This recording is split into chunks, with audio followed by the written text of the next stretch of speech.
আশা করি সবাই ভালো আছেন। আমি আজকে তৈরি করব অনুষ্ঠান বাড়ির মতো পাবদা মাছ। তাই এখানে পাবদা মাছটাকে ধুয়ে ভালো করে নুন হলুদ মাখিয়ে নিয়েছি।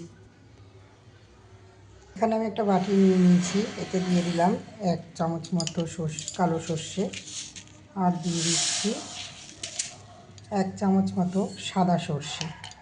এটাকে আমি পেস্ট করে নেব।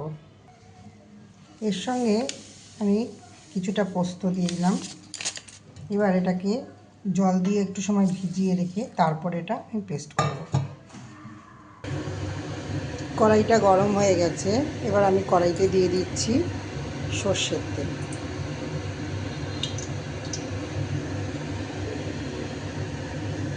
পাবদা মাছগুলোর মধ্যেও আমি একটু সর্ষের তেল মাখিয়ে নিলাম, তা নাহলে বেশি ফোটে। তেলটা গরম হয়ে গেছে, এবার আমি তেলের মধ্যে আস্তে আস্তে মাছগুলো ছেড়ে দেব। ঢাকাও দিয়ে দিতে হবে।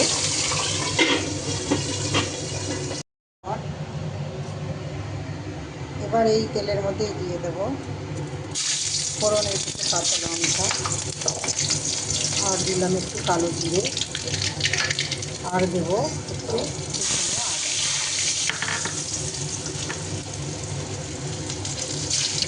একটু নাড়াচাড়া করে এর মধ্যে দিয়ে দেবো একটু কুচনো টমেটো। এর মধ্যে এবার দিয়ে দেবো সাদা সর্ষে, কালো সর্ষে আর পোস্ত বাটাটা। একটু ভালো করে মিলে নেব। এর মধ্যে এবার দিয়ে দেবো অল্প নুন, আর সর্ষে বাটার সঙ্গে একটু নুন দেওয়া ছিল আমার। দেব হলুদ গুঁড়ো, দেবো একটু চিনি। এবার এটাকে ভালো করে মিশিয়ে বেশ কিছুক্ষণ ফুটিয়ে নেব। লঙ্কার গুঁড়ো দিয়ে দিলাম, ঝালও হবে আর রঙটাও সুন্দর হবে। এবার মিক্সির বাটিটা ধুয়ে একটু জল দিয়ে দিলাম অল্প করে।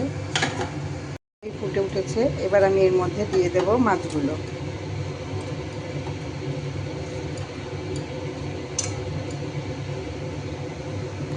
মাছগুলো সব দিয়ে দিয়েছি। এবার এটাকে ভালো করে একটু ফুটিয়ে নেব। দিলাম, এটাকে একটু ঢাকা দিয়ে। এটা সুন্দর হয়ে গেছে, ফুটে উঠেছে ভালো করে। এবার এর মধ্যে দিয়ে দেবো একটু ধনেপাতা কুচি।